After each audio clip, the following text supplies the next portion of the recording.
Hey, what's up? This is your girl, Taylor Wilde.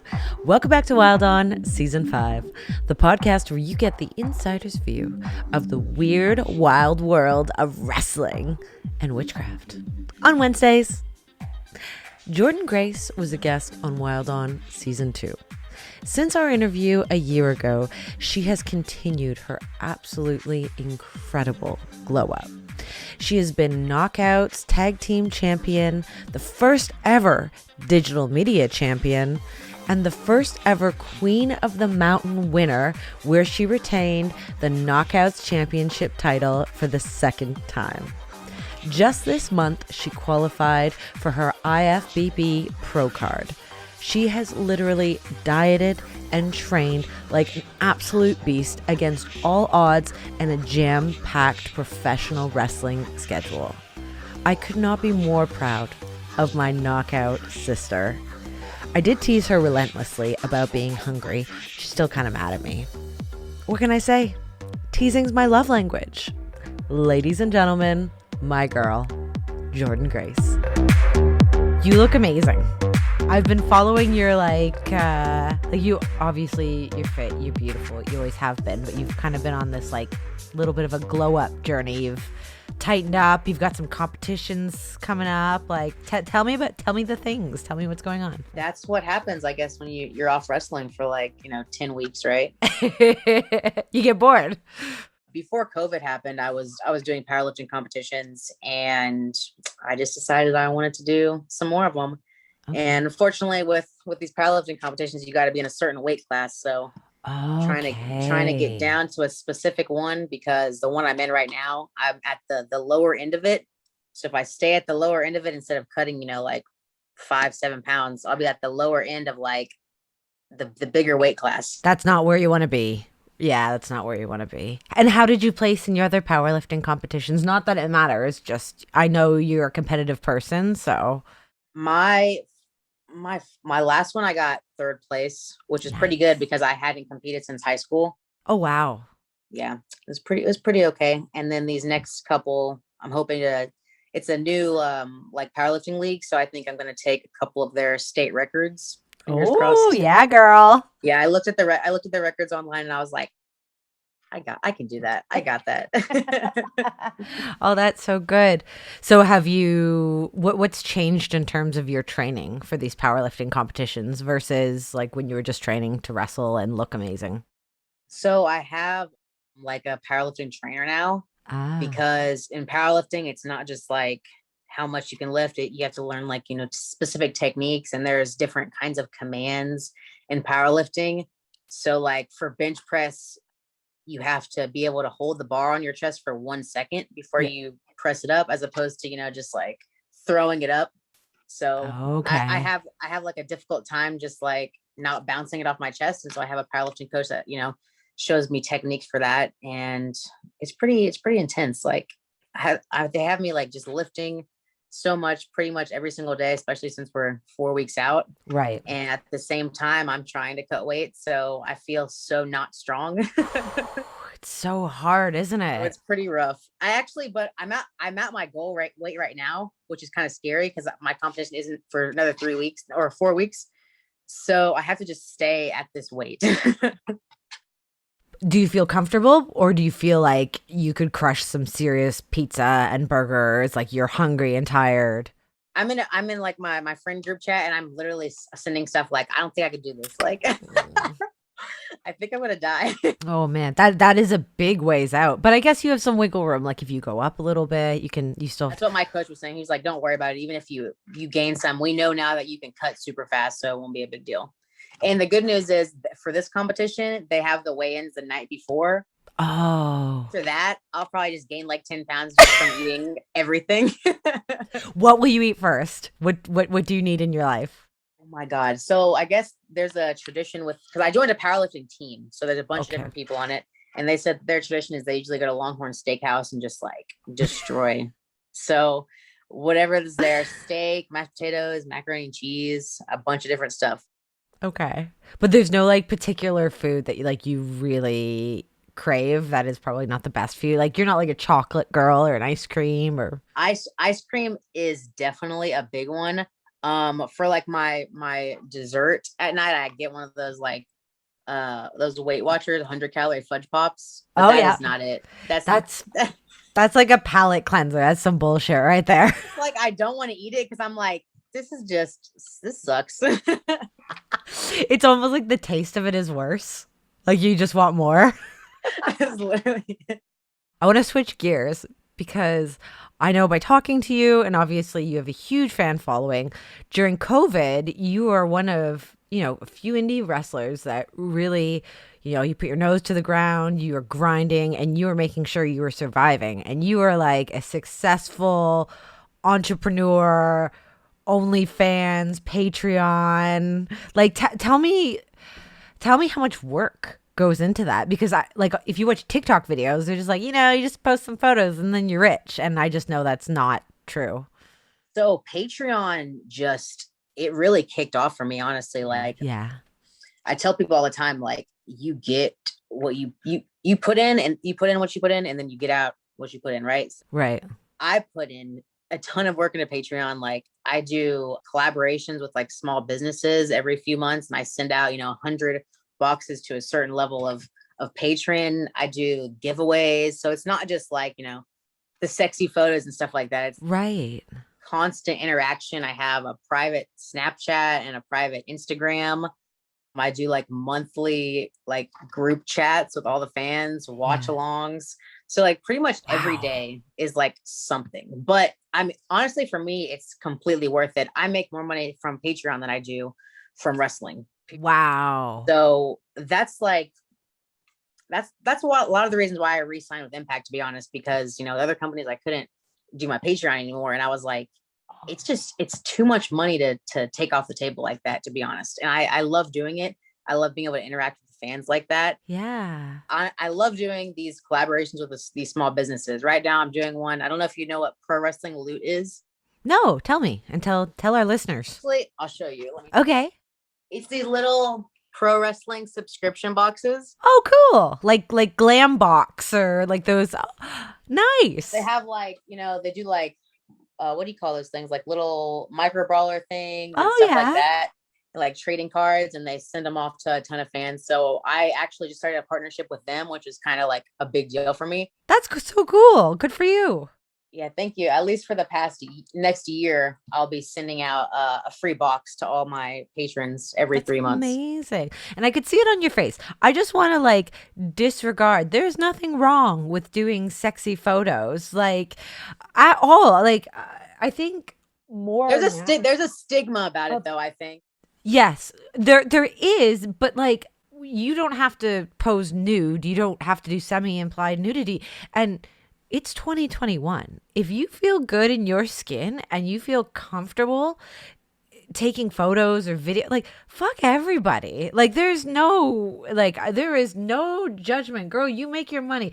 Like being a woman, men have like, they're very polarized. They like beautiful women and they want to spend their money on it. That's why like sex work is the oldest trade in the world. And I'm not saying a Patreon is anything like sex work. It's the farthest thing from it. But people draw that correlation. I think that, and I think that's like the main issue I have, because they just came out with like I don't know if you saw this post on Twitter. I don't know how much you get on Twitter, but I'm on it 24/7 basically. I try.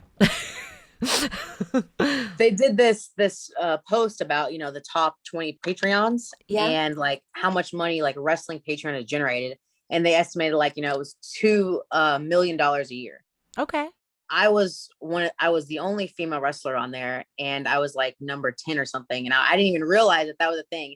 And then of course, guys are in the comments like, oh, Jordynne Grace has a Patreon. What does she do on there? Blah, blah, blah, talking about the sexy photos and whatever. And I'm just like, I don't think I would be like as big as a contributor to Patreon if I was just doing sexy photos. I put in so much work beyond that. So sorry about that. I just No, please. This is about women and wrestling and everything that goes along with it. Like, I want to destigmatize all the bullshit. Like, all these men or women can talk all the shit they want, but there's a huge community that's buying it. So, sorry. Even at tapings, I'll just be like constantly recording or taking pictures and doing backstage Patreon stuff. You're working hard. And like you said, even if you were just doing sexy photos, there's nothing fucking wrong with that. But you are. I see how hard you work. Like you're always fucking got your shit going. And I know even though it's online and you're doing that from home, I'm sure that's hours and hours a day. So kudos to you. And like, I'm learning more about OnlyFans just because this has become such a big thing during COVID. But a lot of men and women, they don't even do anything that's actually like sex related or there's literally OnlyFans for just feet. Right. There's and you know, like fucking there's a reason why people pay money for these like kinks because they're in demand. And if you're comfortable with it, make your money. If you can make $50,000 off your feet, like nothing but my respect. Absolutely. Like I can, well, you know, Toronto, Canada as a whole is doing much differently than the States. Like I haven't had a pedicure in a year. I cannot wait. I completely feel for y'all. I feel it's ridiculous. I can't believe what you guys are going through right now. Like at first I was like, oh, it's such a good idea that they're locking down. And then like a year went by and I was like, all right, Nashville's pretty wild. Like I feel like they just never shut down. But like, I can't understand the tight controls in Canada and then in America and a lot of other places, they're not doing that, but the flights aren't stopping. So I don't know, we got to be somewhere in the middle. Like, I don't think we're doing it completely right. And I don't think Florida did it completely right, but we got to be somewhere between Canada and Florida. Me and my husband are fully vaccinated finally. And so we didn't get COVID the entire time, but we were just like, you got to get vaccinated, right? Absolutely. Good for you guys not getting it. Because it was on a hot tear there for a minute in the wrestling community. Well, our first dose, we actually had to drive like 2 hours away. Oh, and then by the time we got our second dose, they were just like, yeah, just roll it out. Just free vaccines for everyone. You know, like I think California did like a vaccine lottery where if you got your vaccination, you were entered into some kind of like big lottery.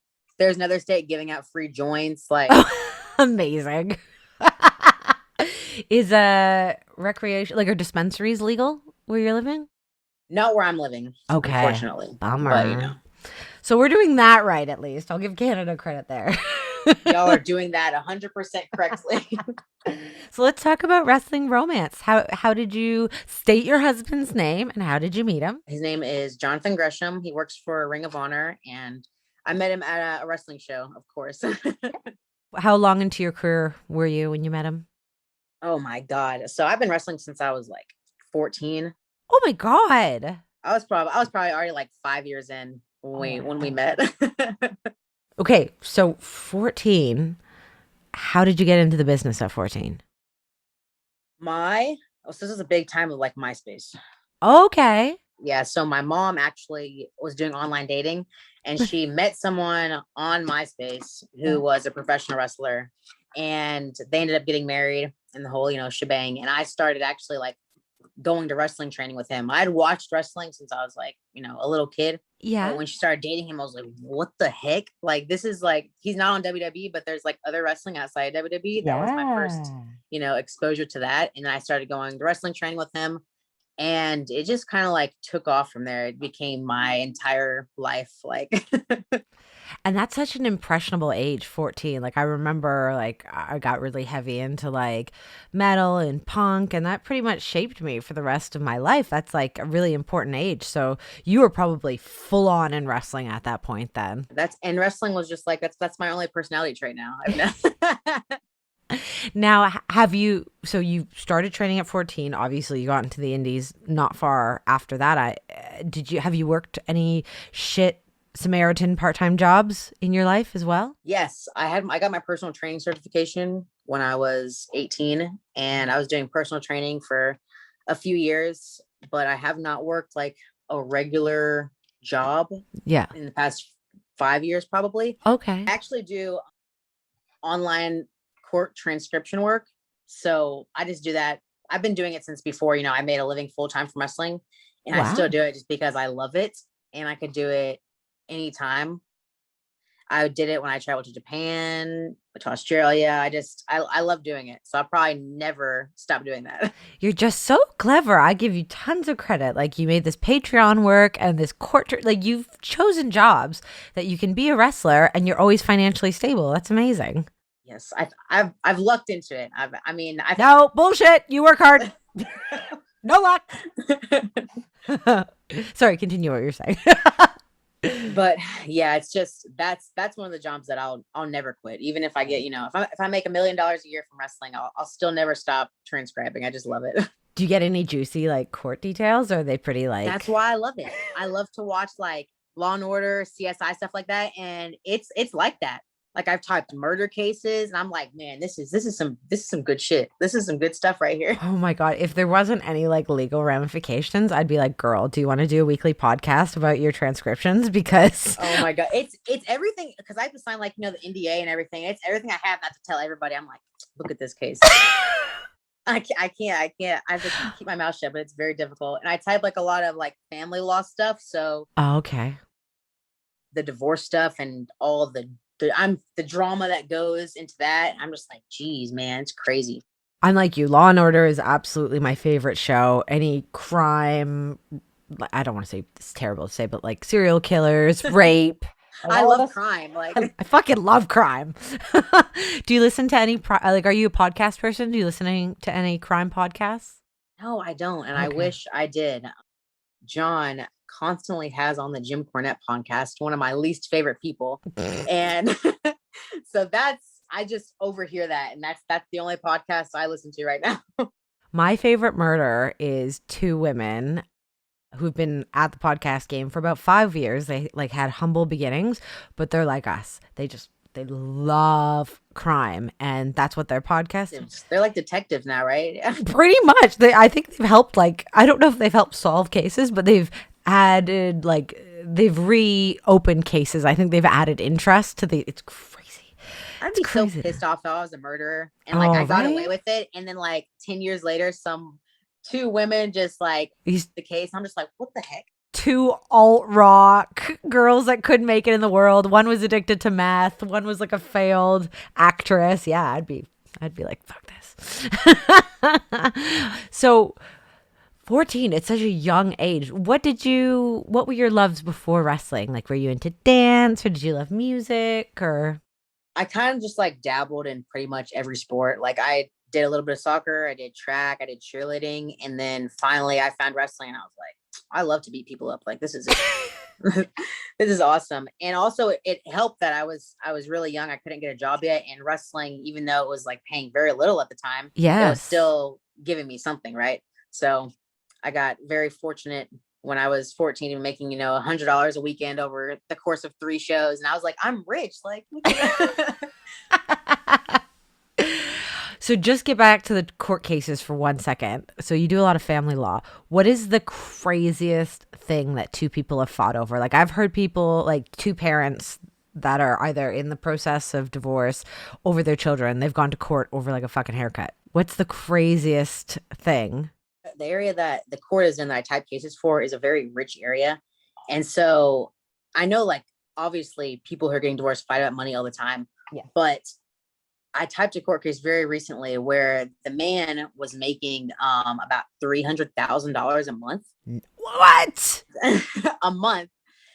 And so he was like, millionaire, billionaire, whatever. And I just remember like pausing the case and I was like, they're literally fighting over the wife who wanted $100,000 a month in alimony. And like, that just blew my mind. Like, it wasn't petty or anything like that, but I was just like, they're in a completely different universe. Yes. Anyone I've ever been in contact with. Yeah. That kind of money we can't even understand. Like that doesn't make any sense to me. When you were going to say $300,000 a year, I was like, nice. Like $300,000 a month. And like, the people have to submit their financial statements of like, how much money they spend a month. And they just try to like jack it up as much as they can. So they can be like, look, these are all my expenses. I spend $250,000 a month and I make $300,000. So how can I possibly give her any money? Like, that's so crazy. But that is what happens in divorce and separation. Like, well, it's like my wildest imagination. I know. I wouldn't be mad if I had it, but if that's what happens, no, thank you. So being in the business as long as I have and having done, I don't know how many wrestling interviews, you know yourself, you get asked the same 10 questions on a Rolodex. Is there anything you've ever wanted to talk about that you don't feel the fans know about you, that you want them to know, that you can't get across via Twitter or Instagram? And if you don't, that's totally cool. I just kind of wonder, like, what would you like the fans to know that they don't know that no one's going to ask you about? Well, honestly, I do love, like, we've already touched on a lot of things that I already love to talk about, which is powerlifting and my transcription work, which is like so boring to most people. Like, no one ever wants to talk about that. But I could talk about that for the next hour. Those are honestly the two things that I like to talk about the most. So, like, I could talk about, who my dream match is anytime, right? Of course. That's like 99% of podcasts is like, it's your true. Dream match. Who do you want to face from AEW? Who do you want to face from, WWE? All those questions. Yeah. And selfishly, I'm so glad that you've re-signed with Impact Wrestling. I think you add so much to the Knockouts division, and I'm really excited to hopefully work together. Oh, we're 100%. Like, it's just a matter of time. Exactly. Probably wrestle this next set of tapings. Who knows? Totally. Okay, well, this has been really fun, and I do want to have you back next season, and we will just talk. Well, we're gonna do 10 tailor-made questions that okay. It's like a speed round. No, well, we've talked for like a half an hour, but if you want to keep going, I got time. Name one beauty product you cannot live without. Eyeliner. Your eyeliner looks fabulous. What is your favorite exercise? Bench press. And how much, what is your max bench, but not like your one, like not your one max rep, but like, what can you rep out 3 times? Because to me, that's more. So right now, 3 times, probably 215. Woo! My max is like 235. You go, girl. I want to go to like the world powerlifting competition. Like, it's a big event in Sweden that you get invited to. That's like my goal in powerlifting. Do you know what the max bench is right now for women of your weight class? Literally at the last tapings, we were just talking about this, and it was a lady who did professional wrestling. No way. Do we know her? No, I've never heard of her before. She like wrestled in Tennessee for a long time. Weird. But I just was like, this is insane. World record. I'm literally. Yeah, I want to know. Her name was Becca Swanson. And yeah, so I just literally like was on YouTube and I looked her up, and yeah, man, she just was in there just destroying girls. Like, it's that wrestling. She has, and her bench press record is, let's see. So this is raw bench press, which is like a tested federation. And there's obviously, untested people who, jack themselves up on steroids, which is awesome. But naturally, she lifted 201 pounds. 200. So 601. Oh, because it's in kilos. Jesus. 600. Okay. So we got some work to do, girl. That's crazy. I don't want you to lift that much. That's crazy. That's like benching half a car. Okay, moving on. What is your biggest pet peeve? Oh my God. This can be like a top 3 if you need to. So I hate when people don't use their blinkers. Like, that happens every single day in Atlanta, Georgia. I hate when, oh man, I think that's my biggest pet peeve, honestly. Like, that's my biggest one. I hate when people just like correct my form on my Instagram videos. Oh, that destroys me. Like, I'm just like, okay, dude. Like, just ignore it.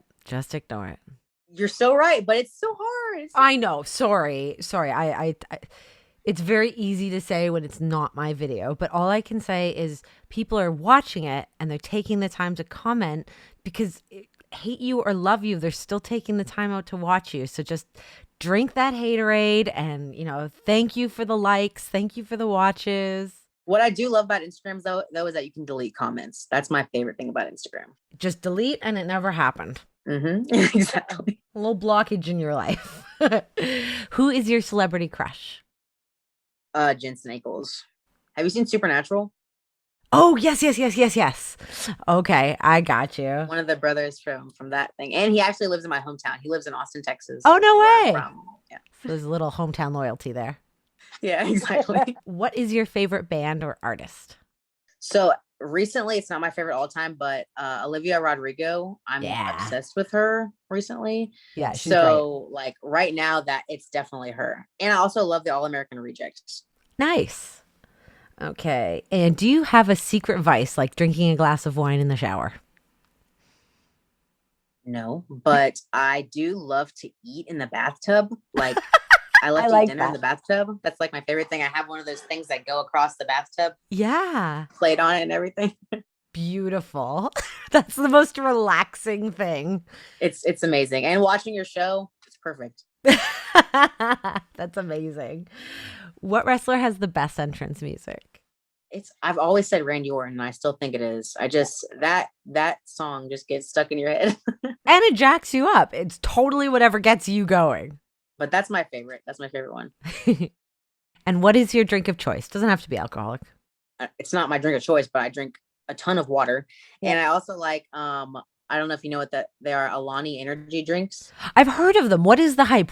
Tell me, am I missing something? Madison Rain is actually the one who turned me on to them, because I would drink like, the sugar-free low-carb Monster energy drinks all the time. Yeah. And then she showed me Alani, and I just started like buying them by the case. Oh, really? Just have like literally a case every 2 weeks delivered. I'm just obsessed with them. They're just like sugar-free, low-carb, all-natural energy drinks. They're like 10 calories a can, and they're incredible. So we all love Monsters as wrestlers. We all love caffeine, but they're not good for you. And another selling point is that the person who like actually invented them is like a weightlifter, bodybuilder, power girl kind of thing. So she knows what she's talking about, and it's girl power. I like it. I'm gonna get some of this. Okay, I'm excited. I'm gonna bring some to taping and be like, drink it. I guarantee you I'm going to get off the phone and I'm going to be like, wait, I'm not in Canada yet. So that might have to happen. What was your most embarrassing moment in the ring? Botch, nip slip, wardrobe malfunction? Okay, so this was actually maybe within the past year.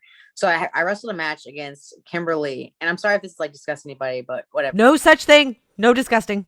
And what I did not realize was that my tampon string was hanging out the entire match. And I think the finisher was like an overhead German suplex where it was just like dangling out. And so I get to the back, and not even any producer came up to me, but Ethan Page and Josh Alexander came up to me, and they were like, Jordynne. And I was like, what? And they told me, and I was like, no one said anything. And so I went to Scott, and apparently they like went back in the truck and we're going to see if we had to refilm the entire match. But I guess the producer was like, no, we can just work around it somehow. Like cut the angles. Oh my God. That is not disgusting at all. And that's part of being a woman and being a wrestler. I think it was D. She had legit like period. She had started her period without knowing. And she was at the performance center, I think. And and like, but that's it's what our body does. Like, that's like, we're women. And like, how many, all of us, when you belly out or you do a top rope, anything, you pee. So I just want the world to know we're amazing. I've almost got to the point where I started like peeing on deadlifts. I don't know if oh yeah. It's incredible the distance that can be like fucking like projectile pee. Yes, exactly. But I've started to cut my tampon strings off during matches. So like cut them shorter. Thank you, stripper TikTok. Oh, that's so There's funny. A life hack, guys. There you go. Yeah. But not too short. Yeah, not too short. Okay, last one. Finish this lyric. I get my peaches down from Georgia.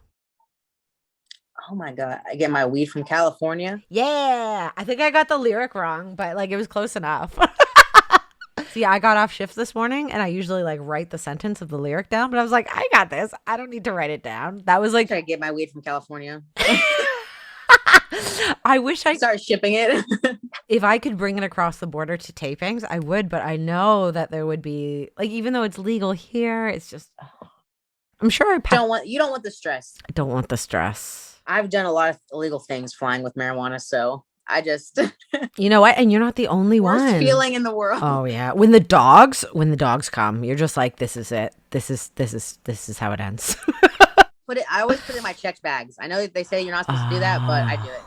I find because I'm more afraid of the dogs catching me than I am of like a TSA agent opening it up. I'll just deal with that on the other side. Exactly. And what's the word? Like, okay, you'll get like probably a slap on the wrist and maybe a fine. Like, you're not going to go to jail.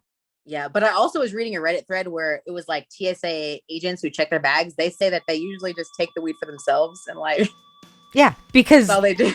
Because they're humans and like happy, hungry, sleepy. Nobody's OD'd from weed. Like. Exactly. Come on, people. Okay, well, thank you so much for taking the time out to do my podcast. I really appreciated it. Of course, Taylor. Thank you so much.